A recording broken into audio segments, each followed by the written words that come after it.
And hello and welcome back to another episode of Maas&StaplePodcast. So today we've got Stephen here. G'day, mate. How's it going?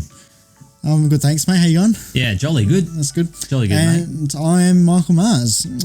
So today we've got episode 8, our favourite things ever. So this could be any decade of whatever, could be back in the ancient times, could be to right now, how it is right now.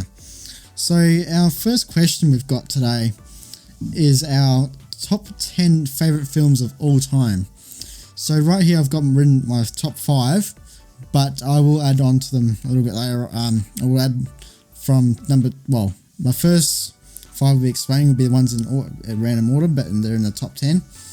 And then the last 5 will be in actual order of my favourites. The last one will be my favourite film of all time. So Stephen, have you got any films, or do you want me to go first? Or Alright, I'll go first, I reckon. Alright, yeah. I'm actually interested in this, actually. Top films? Yeah, top 10 films of all time. Of all time? Yeah. 10. What? 10? Oh, fuck. Alright. Here we go. Alright, top 10. Number 1, Dark Knight. It's LA. No, it has that noir themes to it. It's got the awesome Heath Ledger. He fucking carried that film. Christian Bale, he did a great job. And it's got 2 or 3 story arcs in one movie. So I think they did it really well. I'm just going to say. Yeah, top 10. Number 1, top 10. Yeah, top 10. Top 10. All right. So is The Dark Knight, is that your favourite film of all time? Yeah. Or is it, okay, yep, all right. Favourite film So you're going backwards, aren't you now? Yeah. Yeah, okay, got you. Yeah. So I'm going from 1 to 10. Yeah. If that makes sense. Yeah. All right. Number two. The Matrix. It revolutionized cinema, special effects, and I think it deserves to be on the list. All right. Number 3. Because nostalgia. Spider-Man 1. Sam Raimi, I'd have to say. Just all the memories, all the music, and that Green Goblin fight was fucking brutal as a kid. You know what I mean? Just watching that shit. I think it really brought Marvel into the Empire. Yeah. Really brought Marvel in, and then also not only that didn't bring Marvel in, it brought superheroes in altogether. Yeah, because before they were a running gag, a joke really. I mean, there wasn't really any great hero thing I can think of, right? Yeah. Who was the main actor for that? Was it Toby? What? Who's the main actor for Spider-Man? Tobey Maguire. Yeah, Tobey Maguire. He really brought the film together. Yeah, he did a great job, I thought. Yeah, no, he had the emotion of Spider-Man, not the nerdiness, but he had that that feeling of a Spider-Man, Spider-Man, how he should act. Yeah, should act. Yeah. Yeah, the nerdy attitude as well. Was that 3? That was 3. Yeah, it was 3. Yep. All right, number 4 has to be. Is this movies, right? Yeah, just movies, yeah. Just movies, okay. Interstellar, I'd have to say, Christopher Nolan. That space film. It was really interesting. Matthew McConaughey was really good in it. It's basically the whole world is running out of resources, and they need to go to space to basically find new lands. But there's there's all these plot twists and shit. And there's this scene, kind of spoiler, with Matthew McConaughey with his family, abandoning him while I was in space, and it's such a sad scene. He's just crying because he never got to see or talk to his kids in the 20-30 years he was in space, because of course he's still young. Well, yeah, I thought really emotional movie. It's just a bit long, 3 hours. So that's number 4. So number 5, I don't know how long we have for this, but anyway, number 5 would have to be minutes. 15 minutes. 15? Yeah. Okay, that's more than enough. Yeah. All right, number 5 would have to be. I'm trying to think. There's so many fucking movies. Can I say a franchise or not really? Yeah, sure. Yeah, you can go ahead. All right. I really love the Avenger movies. I know you're gonna fucking hate me for this, but I really love the Avenger movies. I think they're all hell good movies, and lots of collaboration and all that. And I think the story is really good. But I'm going to have to put the first Avengers near the top, because that also revolutionized superhero team-up movies. So That's number 5. Number 6 would have to be. I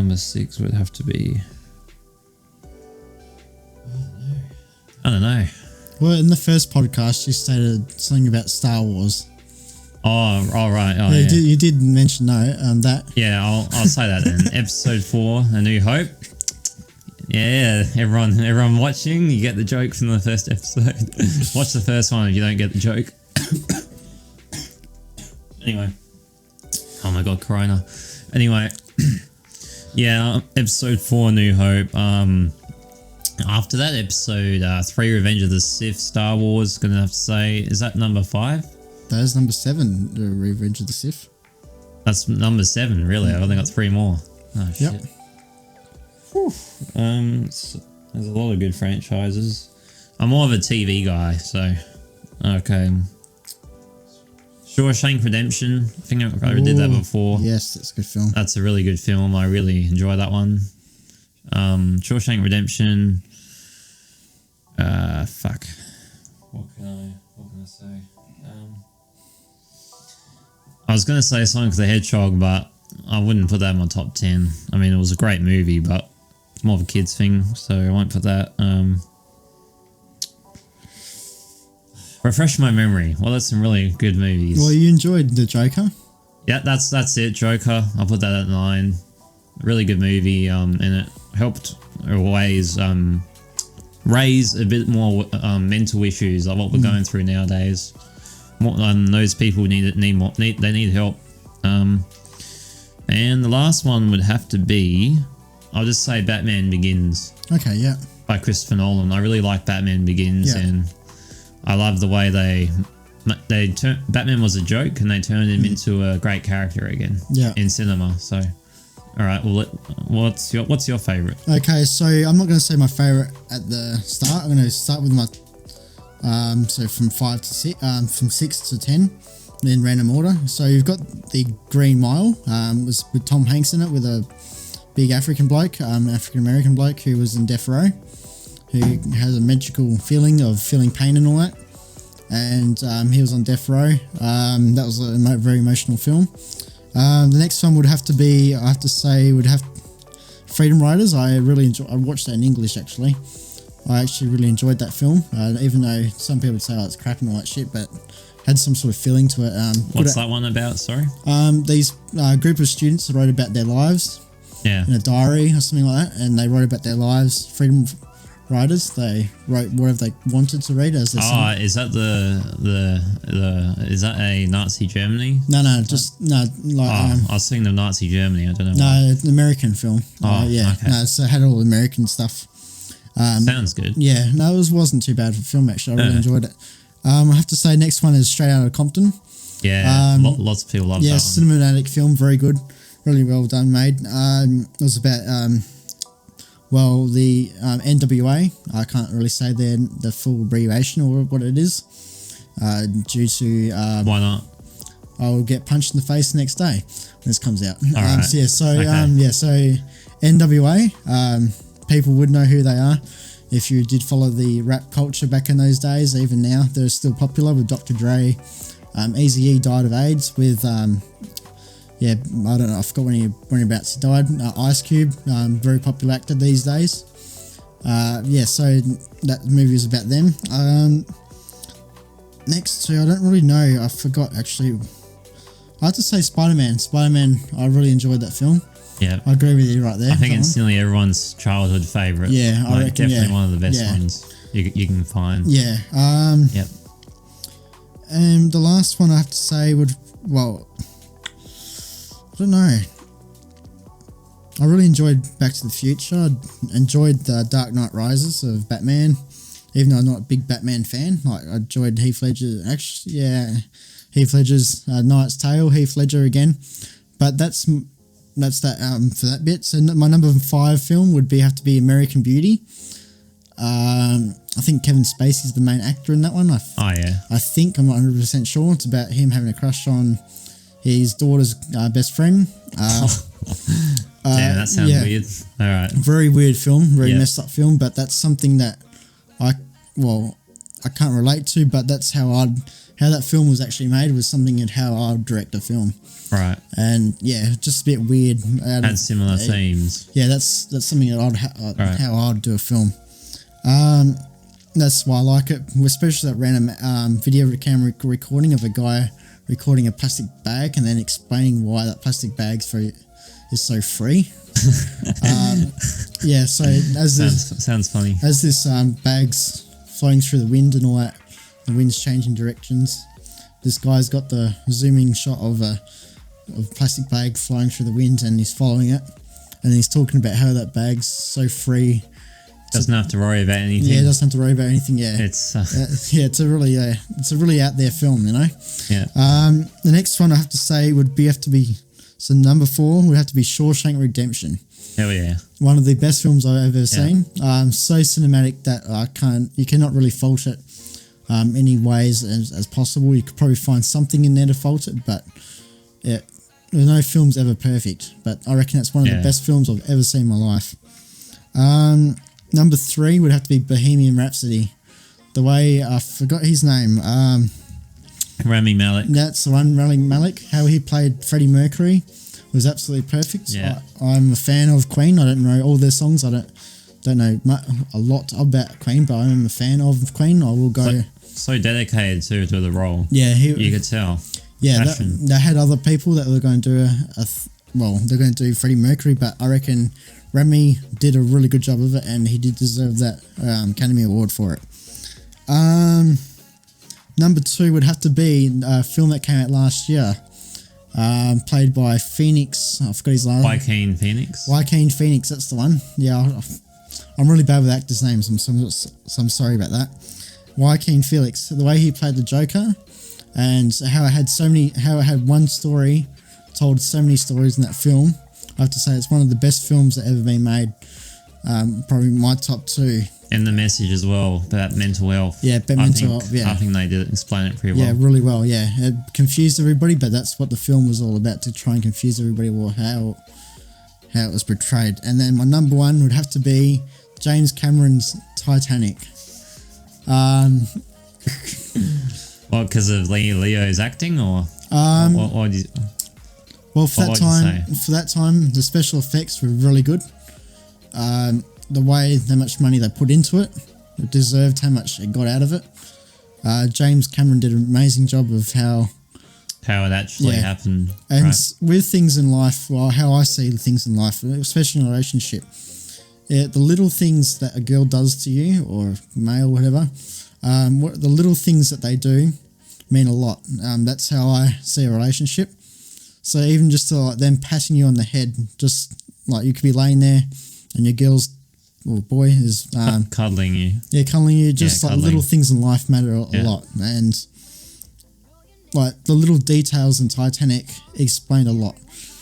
And that's how I found it the best film I've ever watched. The cinematic shots, the acting was quite spot on. I think some people are going to go to the sexual reasons why they like that film, because I'm one of those. I'm not gonna say no to it, because not gonna lie. Yeah, not gonna lie about it. Yeah, so I did really enjoy that film. Probably one of the the best film I've ever seen in my life. 1998, and that's the year I was born. Yeah. Right. So the next one we're going to talk about is our top 3 actors.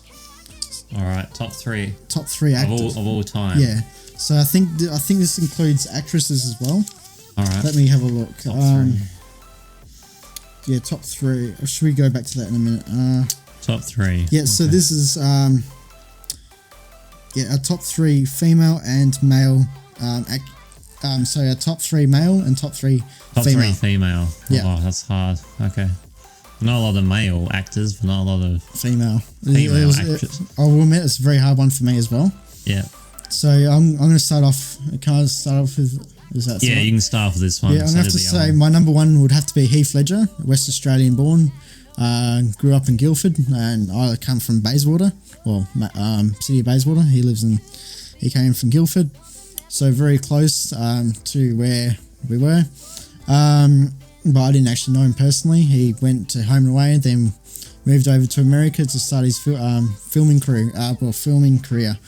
with his girlfriend, whose dad was a producer over in New Zealand. I think that's right. I can't fully remember. Sounds right. Yeah, sounds right. Yeah, and he passed away, unfortunately. Number 2 had to be Rami Malek. The way he played Knight at the Museum, the Egyptian king or pharaoh, what do you want to call it? He played that really well, and especially in Freddie Mercury's Bohemian Rhapsody, that was really well done. And Joaquin Phoenix. He played Joaquin. Sorry, I keep on getting that wrong. That's all right. Sorry, it's a hard name. Yeah, Joaquin Phoenix played the role of Joker really well, and originally he wouldn't be my top 3, but because he played that really so well, he's in my top 3. We're actually nearly running out of time here. We've got about 4 minutes. Or I'll just quickly do mine then. Yeah, you do your top 3 male actors, and then we'll go for a break. Then we'll go back to the females. Top 3. All right. Number 1, Christian Bale. Probably. I really like his portrayals. He does, very various roles. He can be a psycho, a hero, a killer, just a weird guy who doesn't eat for days on drugs. That day the movie got himself so skinny. Oh, well, there's a movie where he nearly lost his entire body weight and he looks so fucked up. He's meant to be like this druggie. Anyway, that's number 1. He's hell good. Rami Malek as well. He was amazing in all the roles I've seen him in. 3, Bryan Cranston, Breaking Bad, Malcolm in the Middle. Oh, okay, yeah. He's fucking great actor, and he takes his roles so seriously. All right, that's it. Yeah, we'll be back soon. We're just got to get cameras back ready. All right, no worries. We'll see you guys later. Yeah. Bye-bye. Okay. And hello and welcome back to the Maas&Staple podcast. G'day, mates. Yep. G'day. So we're to segment 2 now.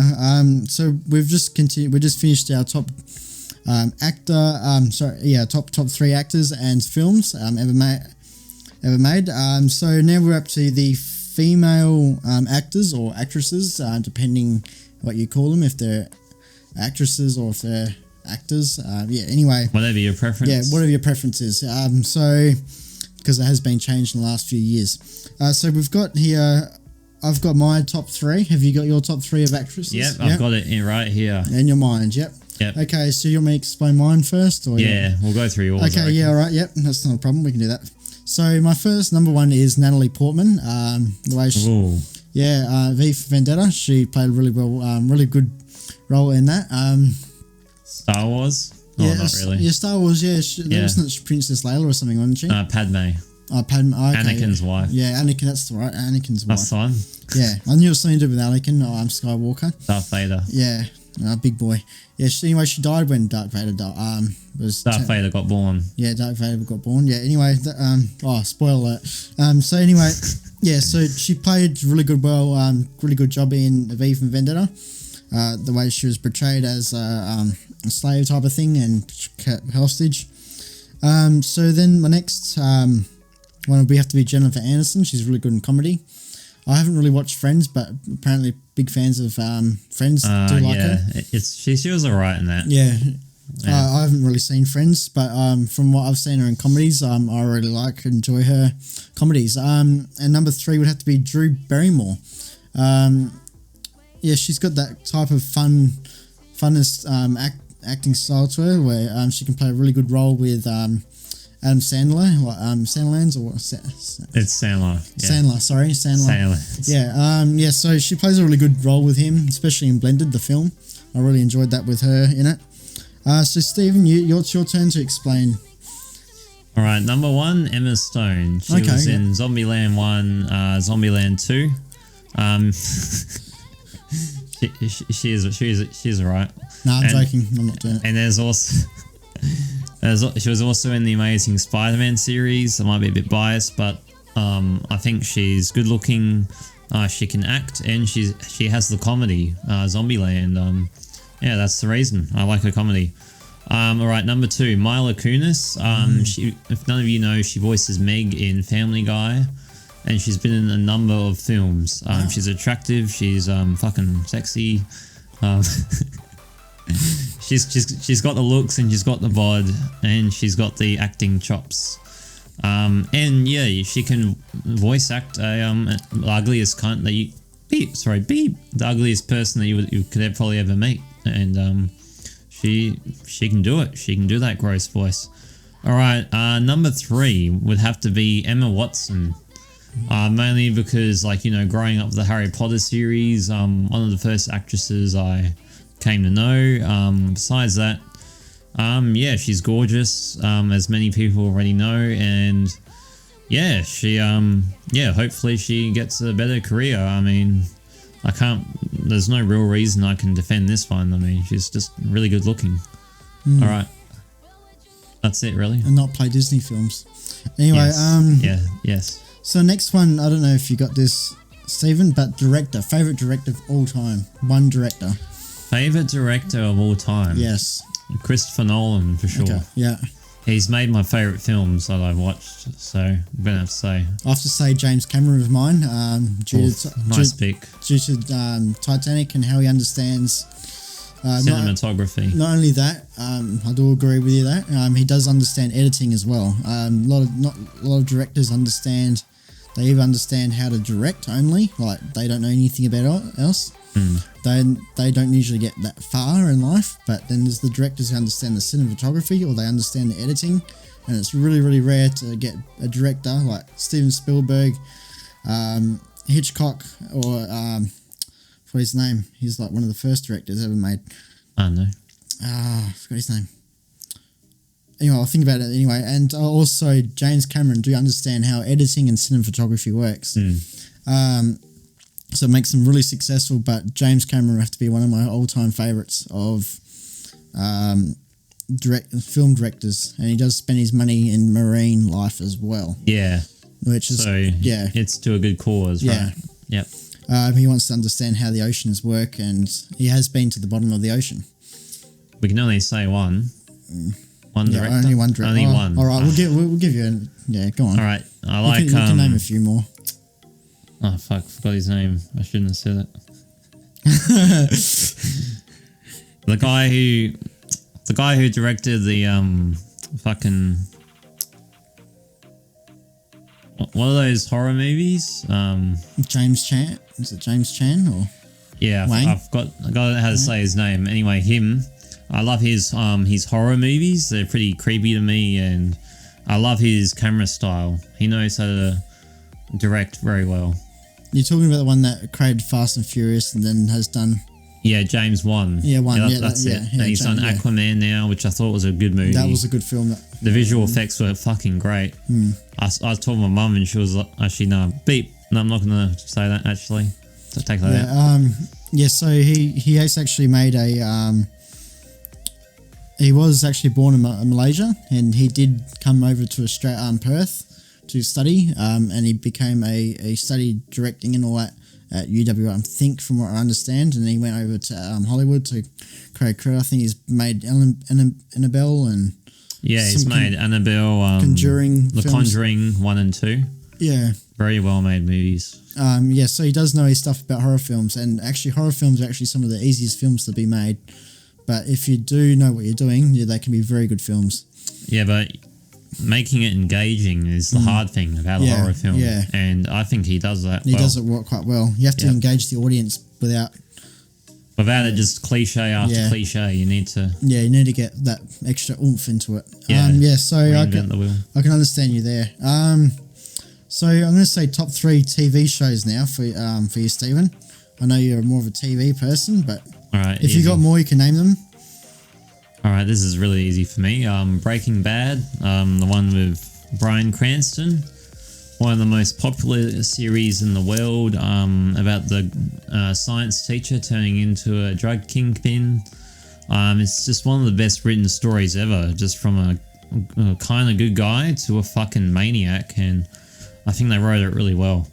Number 2, Mr. Robot with it says Rami Malek. Yep. Fuck my brain tonight. No, that's all right. Rami Malek. The storyline, showing mental health, how bad it can be for people. Really good show, and it shows that everyone gets lonely at one point in their lives. Number 3 would have to be. So we have to do 3. Yeah, 3. Yep. Has to be 3. Has to be 3. Breaking Bad, Mr. Robot. Top 3 TV shows. Yeah, would you say like Game of Thrones or something? Because I know you watch that. I'll say Game of Thrones. I was a bit hesitant because my brain's fucked tonight, and because the last 2 seasons they fucked up. So I'll say Game of Thrones because I'm a big fan of the books and the shows now. So, all right, off to you. Yeah, so I'll have to say my top. My favourite children's TV show of all time would have to be Martin Morning. So a guy this boy would wake up every morning with a different character to something, different. Yeah, he'd be a vampire one morning, a werewolf the next day, he'd be a superhero the next day, all that carry on. I remember that as a kid watching that every single day. Teletubbies, Bob the Builder and all that, used to watch that. But anyway, going to the top 3, I have to say 13 Reasons Why, the first season. Not the horrible third season. Not the horrible third season or the second season, but the first one really engaged me and wanted me to watch more. And then 2 kind of ruined it, and then 3 just put it just way down. Put it into the 6 feet below. Yeah. So the first season. The second one would have to be Sex Education. That was actually really intriguing. Surprisingly, I wouldn't have actually surprised it. Be a high school student. Yeah, it was an interesting show. Yeah, it was unusual, so that's why I liked it. It was unusual, very unusual. And then number 1 had to be Summer Heights High by Chris Lilly, Australian director. The way he played Mr. G and Jonah from Tonga, and fucking hilarious. Yeah, no, he's one of the most funniest mockumentary directors of all time, I reckon, personally. And I'm a big fan of him. I do follow him on Facebook. Anyway, so I do try and keep up with when he's making up a new. I reckon he kind of ruined it with making 9 characters for, I think it was 9, for Lunatics. I think it was called Lunatic. Oh, okay. Yeah. That was a new one that came out last year or the year before. He ruined that big time. So it wasn't very good. It wasn't that good. But with Jonah from Tonga, Summer Heights High, I think it's Bad Boys, another one he came out with. Jamie, I didn't really watch Jamie. I wasn't really a fan of Jamie, but the funniest ones were Summer Heights High and Jonah from Tonga, because I can kind of relate to Jonah from Tonga, because I do have family that come from Tonga. So that was quite funny, but they don't actually act like that. They're actually very respectful people over in Tonga, like they respect the elders. But it was just funny to see like the piss take out of it. It was so the next one we're talking about is the top 10 songs of all time for you, Stephen. Top 10 songs. Yes, top 10 songs. We literally did this before, but I know it was decade. That was decade, yeah. Basically the same thing. Top 10 songs of all time. Yeah, I know you probably haven't got. I'll go first if you want me to. Okay, Crazy Frog. I'll say number 1. Go Crazy Frog.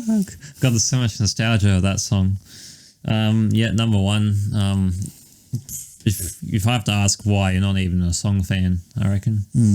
I mean, very catchy. Just watch the music video, bro. We'll put everything that we've mentioned here today in the description below. Links, trailers, and all that. Yeah. And music videos. All resources that we're talking about. Yeah, we'll put it all in there for you. Yeah. All right, number 2. Number 2. I don't know. Do you want me to go first, and then you can? Yeah. All right. So I can think. Yeah. So Stephen's number 1 was Crazy Frog. So my I'm going to go from bottom to top. So my top 10 would have number 10 would have to be "Things Can Only Get Better" by Penton. So this is a remake. This is actually not the actual people who were saying it first. This song actually, a few weeks ago, actually reminded me of my nana who passed away, I think, of things getting better. That's the kind of attitude that she kind of had. So it's a very emotional song. Yeah, very emotional song, yeah. Yeah, I can connect to it. Number 9 would have to be "If This Is It" by Newton Faulkner. That I remember that song, listening to that one the first time when it came out. I was at my nana's house and, and I was just sitting there in the lounge room just watching, listening to the song on Rage. If you don't know much about Rage, it's kind of like MTV but Australia. Yeah, late at night they play music, right? Yeah, but during the day, they used to do it during the day as well. Number 8 would have to be Feel Good by the Grizzlies. Gorilla, yeah. The Grizzlies, I like yeah. that song. The song's good. Yeah, that's a really catchy song. Then number 7 would have to be Thank You by Dido. So there's the sax version of it, which I really enjoy. And there's also the way where she sings it. That actually reminds me of my girlfriend that I have right now, because I'm really grateful I've got her. Best thing ever happened. Well, one of the best things that happened in my life was meeting her. Number 6 was Live It Up, Mental as Anything. I really enjoy that song. Really catchy. Yeah, that was number 6. Yeah. So number 5 would have to be Oceans by the Struggling Kings. So they're actually a local band here in Australia, Aboriginal band. And that song I remember on work experience, while doing some sort of work experience, and as I was packing up to go back home, I heard that song. I was like, I have to figure out what that song was. And within half an hour of researching who was playing that day and at that time, I managed to find that song and I really enjoy it. Number 4 would have to be Your Song by Trigon Egton. So it's actually the actor who played Elton John in the Elton John movie or whatever it was called. I was watching it with my girlfriend, and it was the first time I really fell in love with her. Even though I was in love with her, but this song, we actually kissed. Who was it? Sorry. Your Song by Targon. So the guy off the Kingsman. You're talking about Elton John. Yeah, the main actor. Yeah, the guy who played him in the movie was. Kingsman. Yeah. You know that movie? No, wouldn't have clue, mate. Oh, okay. Yeah. So that song I really enjoyed because of that reason. I remember sitting on the couch and kissing her. That was an amazing song. Otherwise, that wouldn't be. 5 more minutes. Oh, we've got less than that. Oh. Yeah. Number 3 would have to be What's Up by the 4 Non-Blondes. That song's just a really good song. Everyone can sing to it in a bar, club, bar, whatever, pub. You can sing a lot. Everyone sings along to it. Just have to get someone out with a guitar. We have number 2, Walk of Life by Dire Straits. This song has inspired me to become a filmmaker and get into this type of industry. Yeah. And then number 1 would have to be Bittersweet Symphony by The Vert. Yeah, that's a good song. I heard that back in 2003 or 4, from what I remember. The Australia Day fireworks here in Perth. That was played as the replay song, and I really liked it. It took me about 12 years to find that song. I heard it on the radio, and then luckily Shazam came out, and then the first thing I did was I Shazam. Just press it. Yep, Shazammed it. Boom. And got it. But we did learn how to play that back in primary school when I had to play that song, on guitar, piano, drums. That would have been hard though, right? No, it's just 4 easy chords to it, I think, from what I remember. Okay. 4 or 6 chords to it, the song, Cool. So it's pretty easy. So have you figured out your next top 10 songs, or? How long do we have left? About less than 2 minutes. About 2 minutes. I can't name. We'll just do it next time. Yeah, we'll come back. We'll come back in a second, guys. All right, bye. Okay, hello guys, and welcome back to our podcast. So we were finishing off with Stephen and his top 10 songs. He couldn't fully remember them, so we have come back and he's remembered his top 10 songs. I'm pretty sure that was what we got to. All right. If I remember correctly. I've written some down here. I think I said Crazy Frog, did I not? Crazy Frog, yeah. Yeah, go Crazy Frog. Crazy Frog, American Idiot, Green Day. Yeah, sorry, not top 10, it was top 5. Yeah, anyway, go on, sorry. Yep, American Idiot, Green Day. Mainly just for, the way he sings, how he gets crazy. Really good song, really gets your energy spiking. Imagine Dragons, Radioactive, Radioactive. Linkin Park, What I've Done. That's a really good song as well. And the last one I have to say is What's Up? The hey, yeah. It's like the best bar song ever. So, gonna have to put that there. I said hey. Is that 5? What's going on? Yeah. That is 5 for you, yes. Okay, so next we're up to our music and artists, so I'll go now. Number one, I'll go from number three. Number three have to be Michael Jackson. Absolute legend in a way that no one will ever try and beat him in pop music, because he was the ultimate best, I reckon, if I do say so myself. Yes. Okay, and then we've got In Excess, Australian Perth band. They started off here in Perth, playing at the Raffles Hotel, just near Fremantle, down the river from Fremantle. And then they went international. Michael Jackson's unfortunately did pass away, but he was in a relationship with Kylie Minogue as well, who was also an Australian. Oh la la. Yeah. And number one would have to be, if it's my third favourite film, Bohemian Rhapsody, have to be Queen then. They know how to rock the stage. Like, it doesn't matter if it's Adam Ambler playing or if it's Freddie Mercury. They both know how to rock the stage, and the course of band members know how to rock the stage. And bring that energy. Yeah, they know how to bring the energy to a concert. What would you have to say your top three artists? My top three, artists, yeah. Linkin Park, number three. Linkin Park, been a part of my life nearly my whole life. Definitely I grew up with them, and I was really, really sad when Chester took his own life. The lead singer. He hung himself before his family. Pretty fucked up. But his music lives on. His music lives on. All right, number two would have to be Imagine Dragons. I really enjoy their music, and I like their style. Kind of folk sometimes, sometimes poppy. It really depends on the song.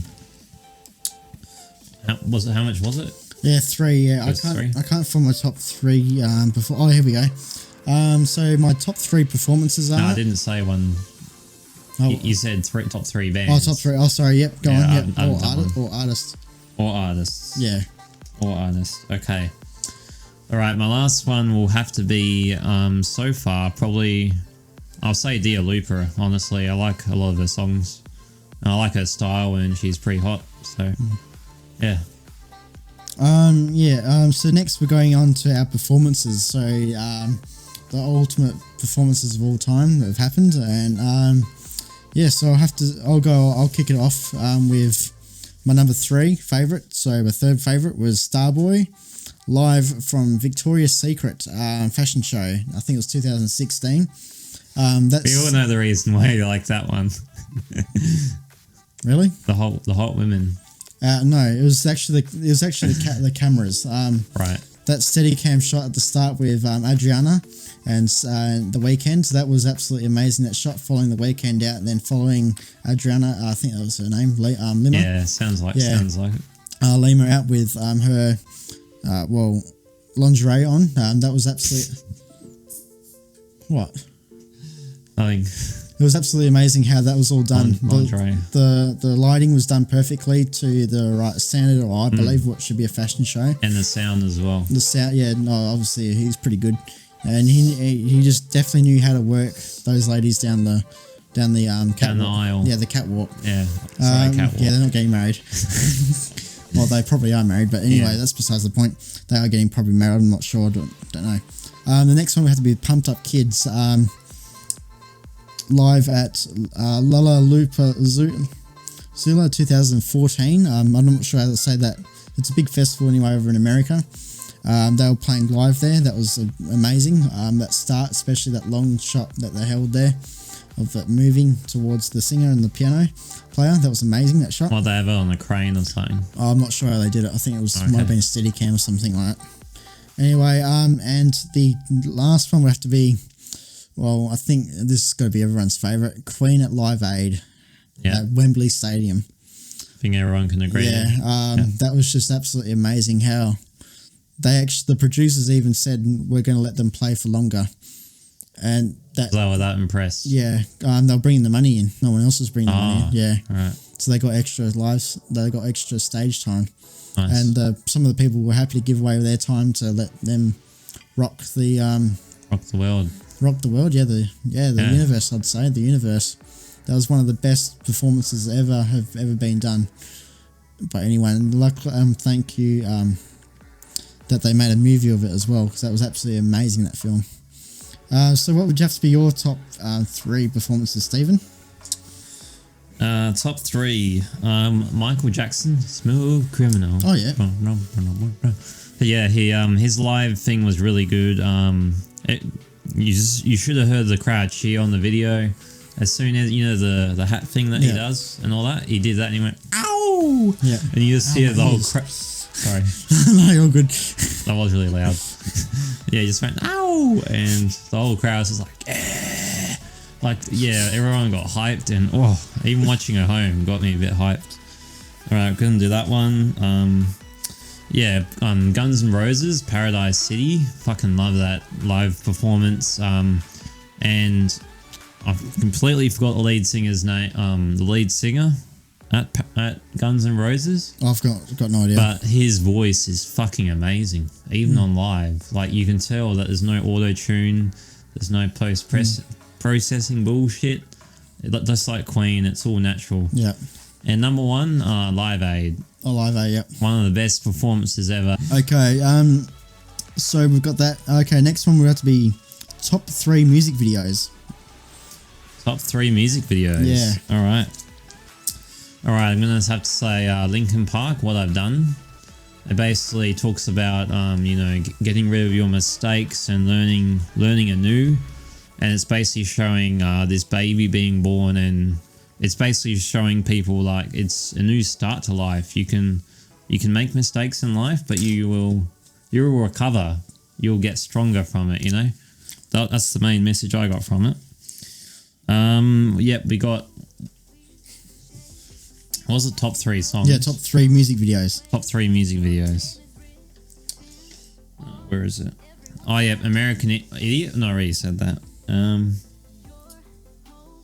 What's it called? Fucking the Cunts with the Masks on. The weird masks. Daft Punk. Yeah, Daft Punk. Around the world. I like some of their anime cartoon style, what they do in their videos. I think, and Around the World really has that jazzy beat and it gets you pumped up.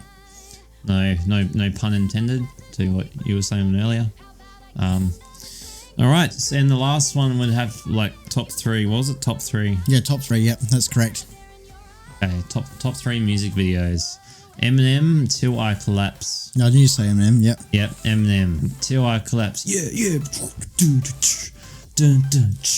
Like, it's fucking epic and it gets you so fucking hyped. Like, you wake up in the morning, you feel like shit, and you just want a song to get you energized. That's the fucking song. And the live video is fucking amazing.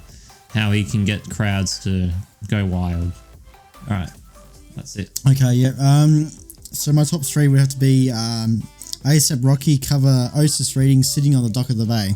It was Triple J, I think it was, Australian. Yeah, radio. sounds familiar. Yeah, he recreated the song and it was absolutely amazing how they did all those shots in a small little area. Number 2 would have to be JP Cooper, September song. I really enjoy that song. How they put that together with a girl doing something bad and a guy falling in love with her. I think that's what it was about. Oh yeah. And the number 1 would have to be Our City Fireflies. That was quite amazing. Don't really like the song that much, but it's such a meme, that song. Yeah, but anyway. It was quite creative how they made that. Yeah, it was pretty good. Music video. It was pretty good. Yeah. It's pretty good. So we're up to hobbies now. Stephen, what would you have to say your top? Would you like me to do my top 5? Yeah, we'll let you go first. All right, I'll go first. Yep. So number 5 would have to be swimming. I really enjoy swimming. Doesn't look like it when I stand up. You can see the bit of a big belly I've got going on. That's because I haven't exercised in a while. So I do enjoy my swimming though. Biggest loser. Yeah, I'll have to join that soon. Biggest loser diet. Yeah. YouTube. I really enjoy watching YouTube videos. I don't really do many videos, but I do watch YouTube quite a lot. I really enjoy that. Listening to music. That's one, like, I really love enjoying music. I can always follow the rhythm and try and get some sort of camera shot that can follow a music song, rhythm. And then I would have to say number 2 is tennis. I really enjoy tennis, play it quite a bit, or used to. I do coach it still now and then. And number one would have to be camera. So anything to do with a camera. You're ready to do it. Yeah, I'm ready to do it. Yeah, see it. Virtually, pretty much. Yeah, I really enjoy camera. Yeah, you know, I'm more of a cinematographer type of person rather than a still photos. But to get your shots perfect in photography, you have to get your shots right in cinematography, you have to know a little bit about photography first as well. Yeah. So that's my top 5 and right it's there. more challenging in my opinion. Yeah, well. definitely cinematography. Yeah. That's my top 5 for your hobbies. Your turn, Stephen. All right. Everyone should know the top one: streaming. It's the main thing. It's the main thing I've been doing lately, and I really enjoy talking to people, communicating with them, and you know, sometimes seeing that I've made their day. So it makes you feel good inside when you've done that to someone, even if they're just watching you. What's your Twitch name? Steve-O-Staple. And your YouTube name? Steve-O-Staple. Okay, yeah. There you go, guys. They're the same. Follow and subscribe him. Video editing, sorry. Video editing and sound editing. I really enjoy editing audio. I enjoy, how do you call it? Like, looking at an audio clip and changing it with effects to make it better, basically. And like keep on testing with compression, EQ, noise gate, amplifiers, all that shit basically, just to make your voice pop. Yeah, pop it, yeah. Did you like keeping it at minus 10 dB or? Yeah, minus 10, minus 12. Yeah. But I've been recommended minus 10 by a lot of I won't say anyone's name, but a lot of people. Yeah. So industry professionals. Yeah, industry professionals. Minus 10. So yeah, minus 10. Yeah, that's the broadcast standing. Everyone. Videography. I haven't like gotten fully into it like Michael has, with the camera and all that. But I want to learn. I want to get better, and one day I want to get as good as him, using cameras. And yeah, it's fun. It's a fun hobby. So I recommend it. All right. Of course, gaming. I've been gaming since I was a kid. My first ever video game, I think, was Crash. It was either Crash Spyro or Spider-Man on PS1. So many nostalgic memories, and Rugrats on PS1. Played that quite a lot. All right. Reading. Some people might know this, but I'm an avid. I like reading lots of comics. You know, Walking Dead, DC, Marvel, and lately I've been reading quite a bit of A Song of Ice and Fire, so Game of Thrones. It's fucking great series. The only problem is it's a bit long, like 800 to 900 pages per book. Anyway, that's it. I didn't actually know that reading is what you like doing as well, so that's come as a shock to me. So that's hobbies for you. So next we have actually got cars, the top 3 cars. Do you want to go first? Do you want me to go first? I'll go first. Sure. All right, yeah, you can go first. Yeah. All right. Number 1, Ford GT.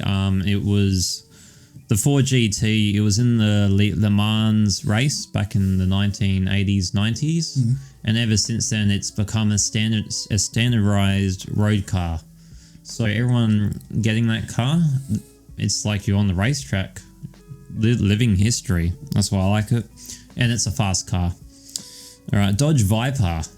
Dodge Viper, I love the look of it. I love the engine sound. Well, from videos I've seen, like real life videos, and it looks really cool. All right, Skyline, R35 GTR. Sorry, it's got a nice rev. It looks really nice, and honestly, anyone would like this car the way it looks.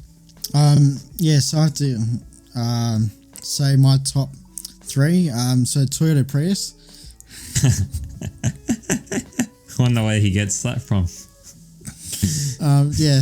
If you know me really well, you'll know why Toyota Prius is my top 3 car to drive. Let's say, you know, if whoever knows me, you'll know why it's my top 3. You know. Yeah. If you don't know me, you don't know. Okay, so that's the way we're going to keep it. All right. For security reasons. Number 2, we have to be Lamborghini Aventador, because that's a sick looking that's a nice car. Italian made, beautiful car. And top 1 would have to be a Tesla Model S. due to how fast it can go, pick up speed, range, and it is a fast fucking car, and it's quiet, and you can't hear it coming. Yeah. Absolutely, the technology in that car by Elon Musk, which is amazing. Which we'll be doing a bit more about him later on in another podcast. It's absolutely amazing, the car. I've never driven any of these cars. Well, I've driven one of these cars, but I haven't driven the other two cars. But hopefully one day I'll get the chance to drive these cars. Yeah. Oh, shit, that's me burping right there. Yes, so I reckon we'll leave it right there for the time being. We'll get back to the fourth segment of our podcast for our favourite things ever. See you guys on the next segment. Bye-bye. Bye.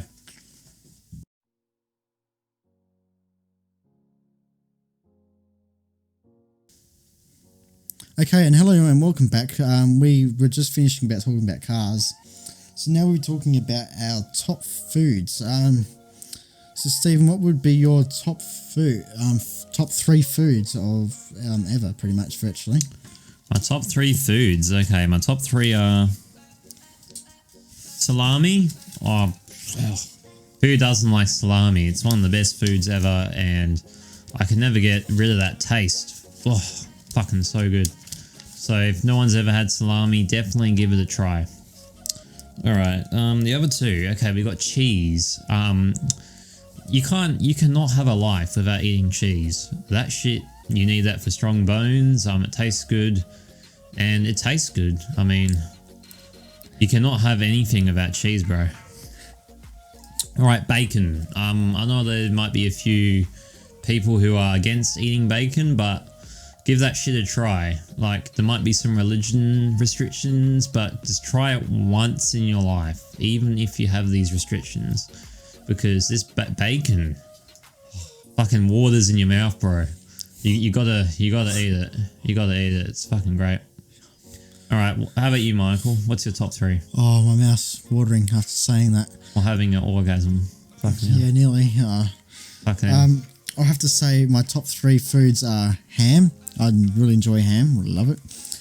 Top two would have to be pasta, and top one would have to be cheese. They're my ultimate favourite. Okay, the next one will have to be, we're going to go to dishes, favourite dishes ever being created. How about top three drinks? Oh, we'll go back to that in a minute because you'll crack up laughing. Anyway, so top three would have to be my Nana's sponge cake. I really enjoy that and really loved it. It's my top cake ever to be made. I love it that much. And especially when I thought, okay, well, let's add jelly to it. And I call it the Australia Day cake. Anyway, because I put red jelly on top, white in the middle, and blue on the bottom, jelly. Well, the cream was obviously the white stuff in the middle. Red jelly and blue jelly. Yeah, so that's my favourite cake ever been made. Next one had to be my cousin's noodles, chicken noodles that she makes with puts an egg on top. Absolutely beautiful. And my top one would have to be my mum's chicken lasagna. If you ever get to taste it, it's really good. Really enjoy it. Chicken lasagna is the best. I really enjoy it. So what's your top three dishes, Stephen? My mum's spaghetti and meatballs. Tastes fucking great. Just goes into your gums, like just comes out. Yeah, like I don't know how to explain that one either. Like tastes really good and it's fucking great. All right, carbonara. You can't be an Australian if you've never eaten a carbonara.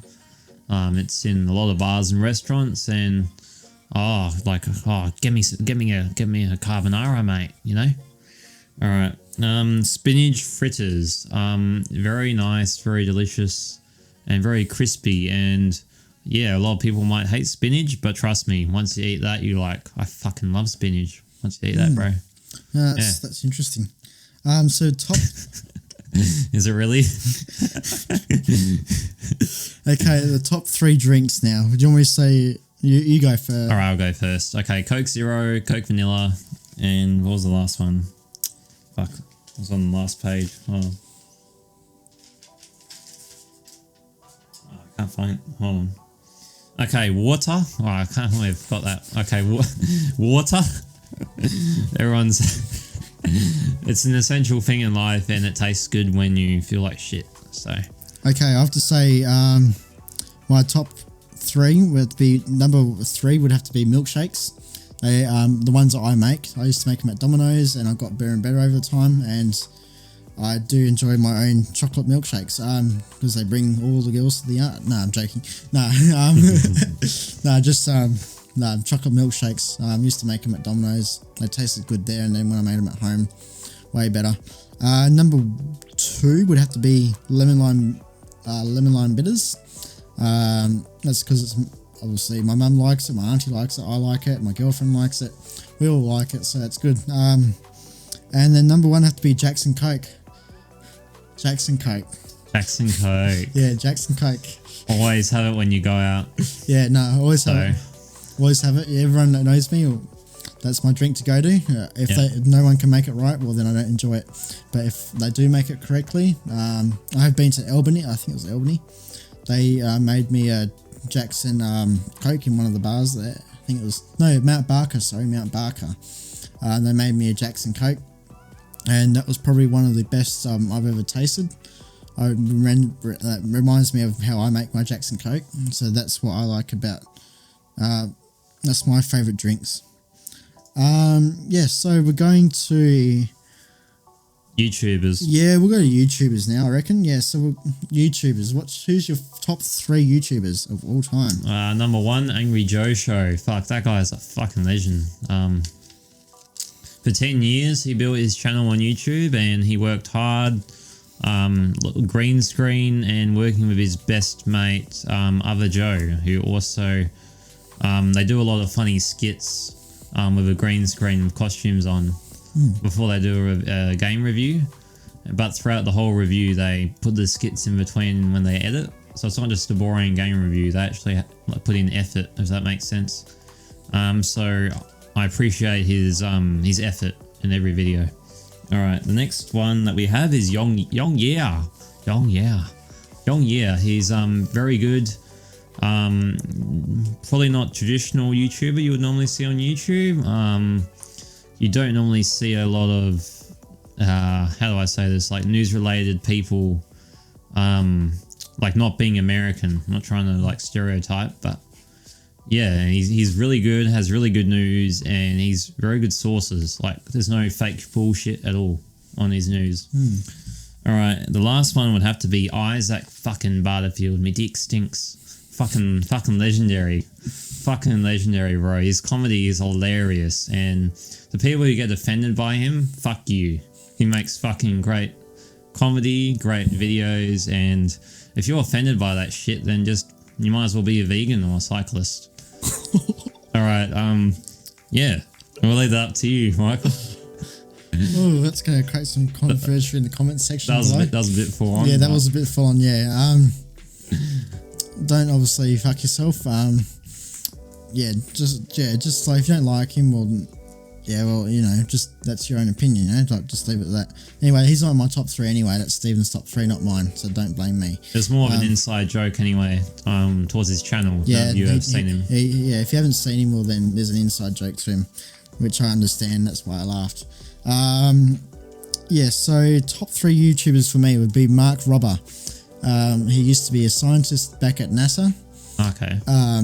And he quit his job to do YouTube to create.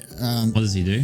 He does science experiments. Oh, right. Yeah, like he's done a glitter prank, where people would go and steal things, and when they open them up, this glitter would come out, and then the fart machine would go off, and then it'd be recording all 4 different devices would be recording at the same time. Yeah. Cool.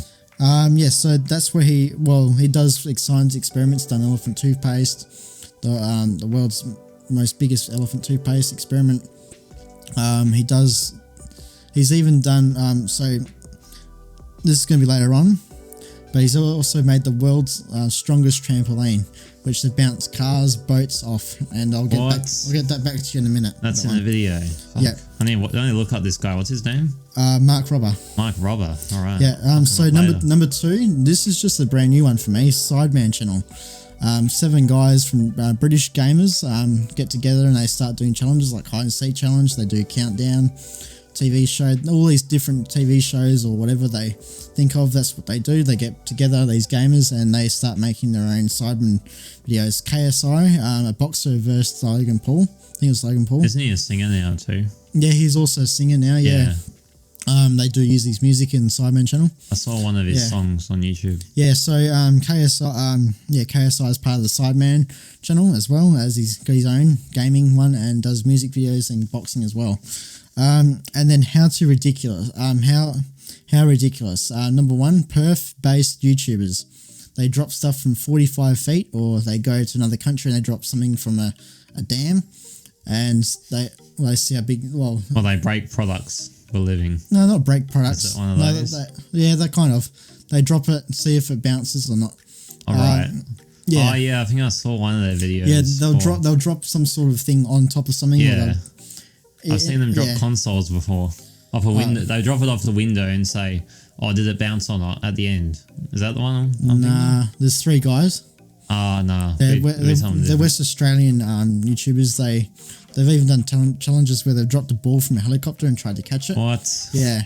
They've done Optus Stadium, so they chucks a basketball off Optus Stadium roof and made it go into the basketball hoop. So How To Ridiculous got in contact with Mark Robber to make the world's strongest trampoline, and they dropped a boat, a car, they've dropped a fridge on it. A tank? No, not a tank, nah. This thing is literally, it is bulletproof. It's got the thing that the trampoline mat is actually bulletproof material that they use in bulletproof vests. Yeah. And everything. Wow. The springs are carb springs, and then it's full on iron, steel bars that hold the trampoline together. And Mark Robber and these guys got together with their engineering mates and put it all together, and they dropped stuff from 45 feet up in the air to see how far it would go or whatever. And so that's what they've been doing. How To Ridiculous in my top 3 YouTubers of all time.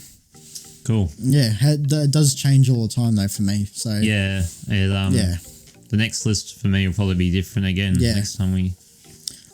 So that's the YouTubers. Now we've got up to our favorite sport player. So Stephen, your top 3 sport players of all time. All right, I don't watch much sport, but I watched a bit of Formula One. So I'm gonna have to say Sebastian Vettel.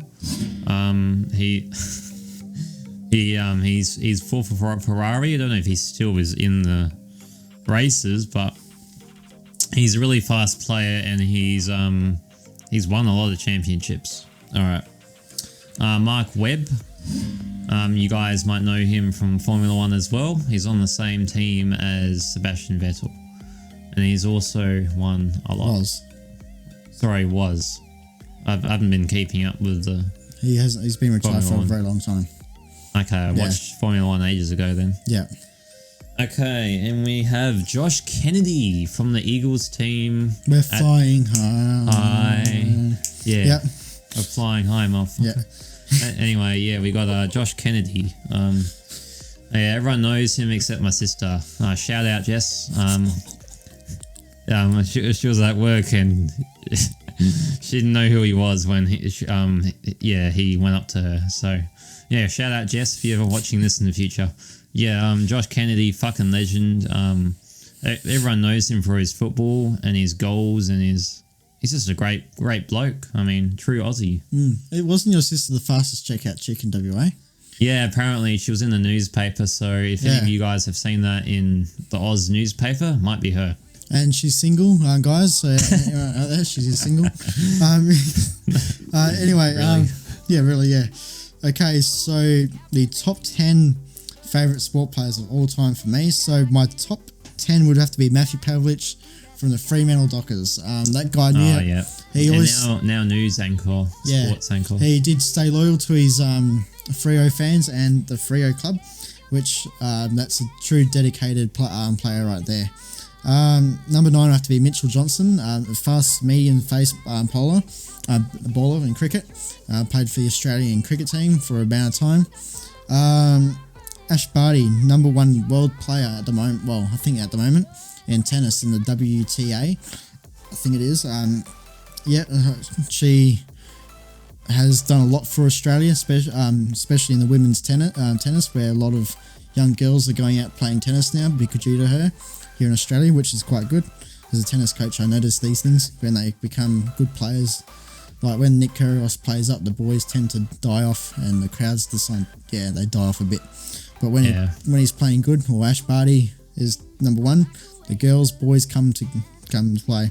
Eugenie Bouchard, I really enjoyed her playing here. I have seen her in training, but I haven't seen her play before. But is that the blonde one that you like? Yeah. Yeah, I used to have a crush on her, but yeah, that's right. When I was 18, yeah, that's right.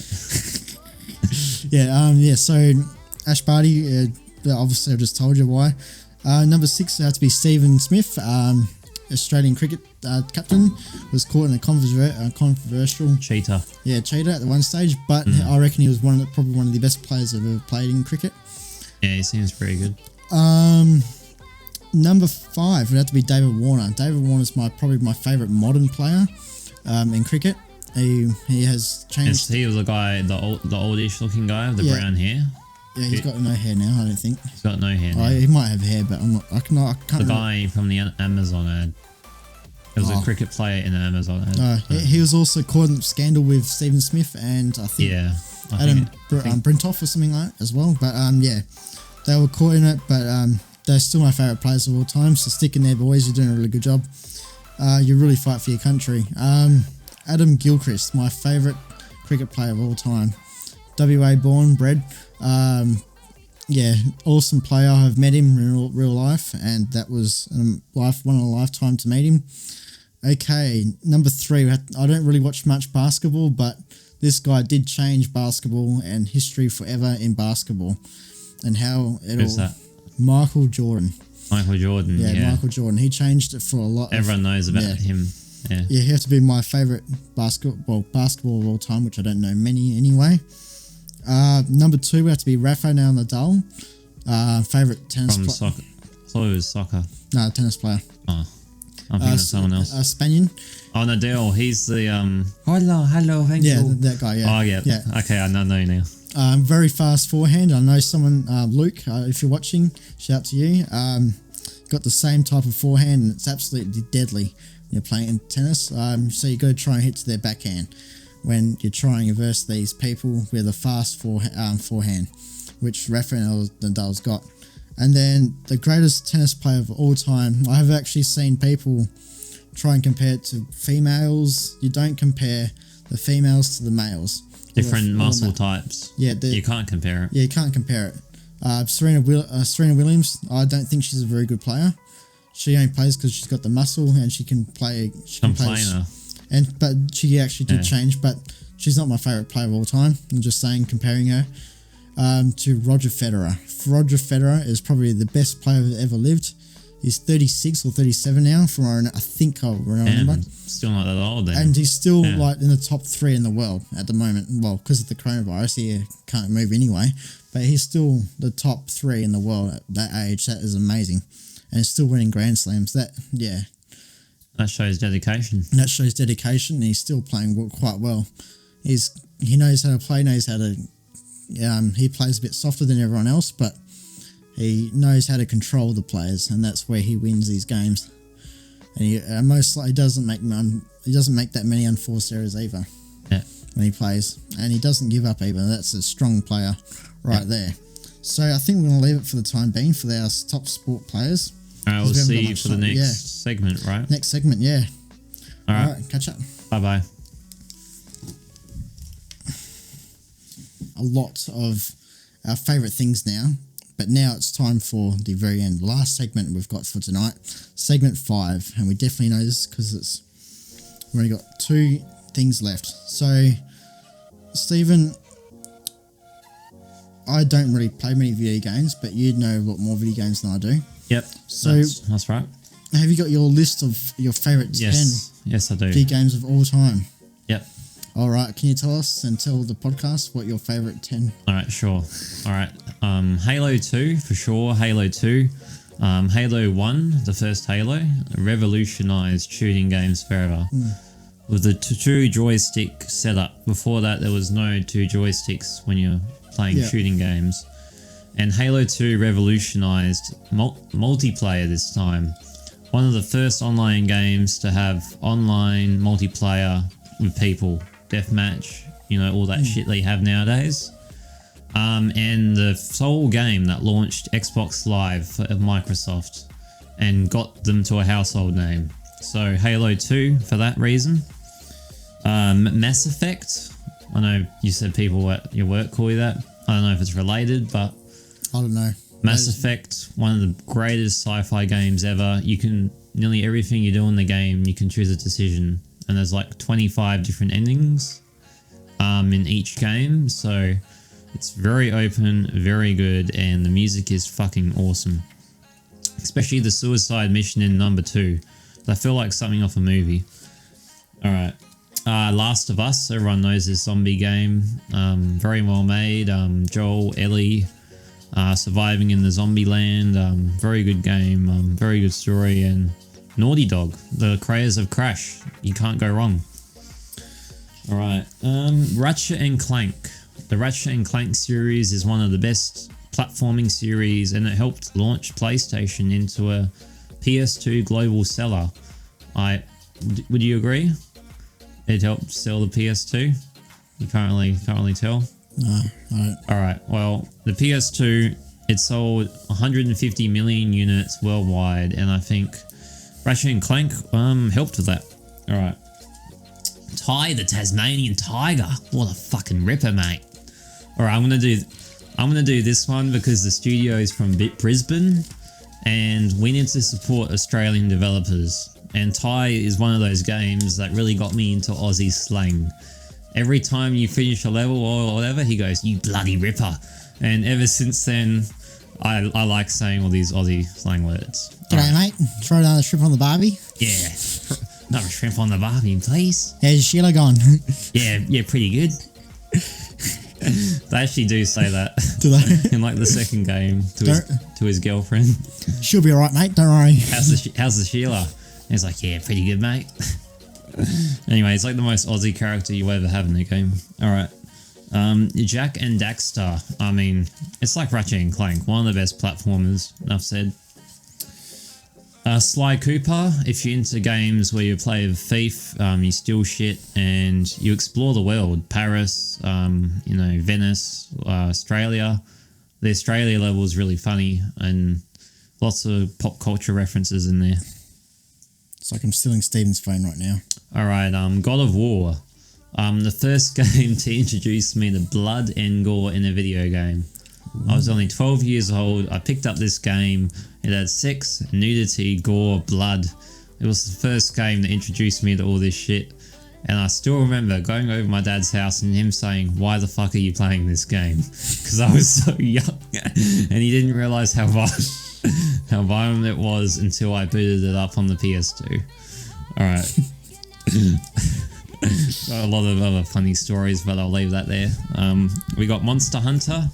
Obviously one of my favourite series. Hunting monsters. Boss fights in games. It's like boss fights in games, except it's the whole game. So it's epic as fuck. See, you're a hunter, you're fighting monsters, and you have 12 weapon types, and it's just never ending. It's one of those games you could play for probably 2 years and not get bored of. Okay. Alright. Okay, Michael? So that's your top 10, is it? Yep, that's my top 10. Okay, so I've got top 3 because I'm not much of a gamer. So my top... Oh, I forgot to mention one, sorry. Oh, that's alright, go ahead. Uncharted 2 Among Thieves. It revolutionised PS3 motion capture. Where they put the dots on those suits that they use for sports as well, to see how they react and shit. Okay, yeah. Or don't you understand that? Yeah, I know what you mean. Yeah. Okay. They read the heart rate and all that. Yeah. Basically, Uncharted, the series, it revolutionised that. It was one of the first video games to ever use it. And now nearly every video game that you see on the market uses it. Okay. Because they want to get real actors in, and they want it to be more movie-like, basically. You mean green screen? Motion capture. Motion capture. Oh, yeah, motion capture. They have cameras everywhere and they're wearing those suits. Yeah. And they have to act out each scene like a movie. So it's more movie-like, basically. Yeah. That's where I'm getting at. Games are way more movie-like now, and they've been influenced by Hollywood. Okay, yeah, that's it. Yeah, I know exactly what you're talking about. Okay. Okay, so I've got top 3 games. Number 1 would have to be Minecraft Pocket Edition. I was addicted to that at one stage. That's a system seller, that one. Yeah, that one. Yeah, no, absolutely awesome game. Loved it. Loved building mansions and all that. Used to build mansions, cruise ships, all sorts of shit on Minecraft. Number 2 would have to be GTA 5. Hell yeah, love that game. GTA 5. I love watching people play that game, and I also love playing that game. I did get caught out on a few things, like I was caught in the strip club by my mum. Yeah. I was caught torturing someone by my pop. Yeah. That was a bit of That was a great moment. Yeah, not a great moment. He was shocked and mortified that I was playing that game in the lounge room as well. So I have actually had my experiences with that game. And my mum couldn't believe my driving skills on that game as well. How I was crashing into people, buildings and all that. And then going out to people and just randomly killing them. Yeah, just bashing them in. It's a good game to play in front of your parents or your grandparents. Especially your grandparents. Yeah. I've got a story with that as well, but we'll say that another day. You can tell us now, that's all right. All right, basically, I was playing in my room. My grandparents came over for the evening. It was near Christmas, I think. Okay, yeah. Near Christmas, and they come in and say, "Oh, what are you playing?" I'm just like, "Oh, Grand Theft Auto."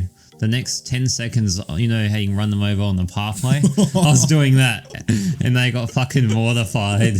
Like, what is he playing? And then literally a year later, he said, "What's that game you were playing last year?"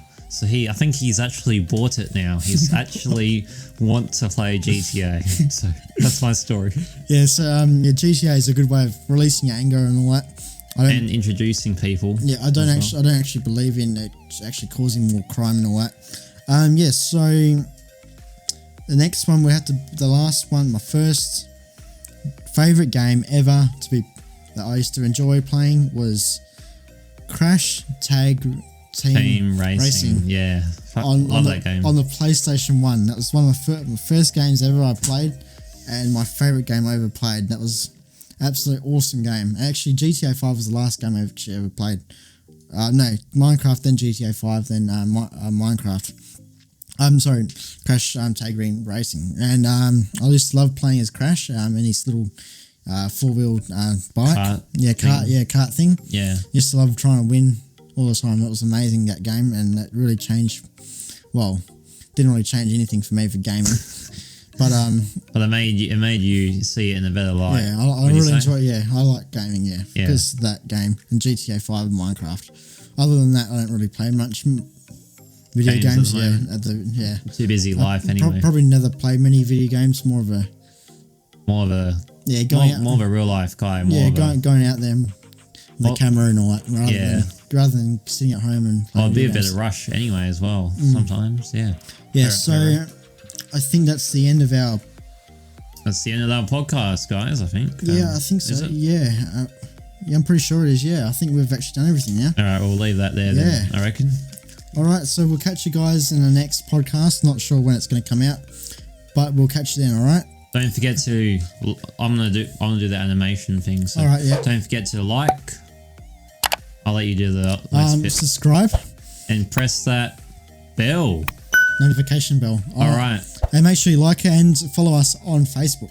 You're right, guys. Yeah. We'll see you for the next podcast. Have a great one. Catch you later, guys. Have a great evening. Bye-bye. Love ya.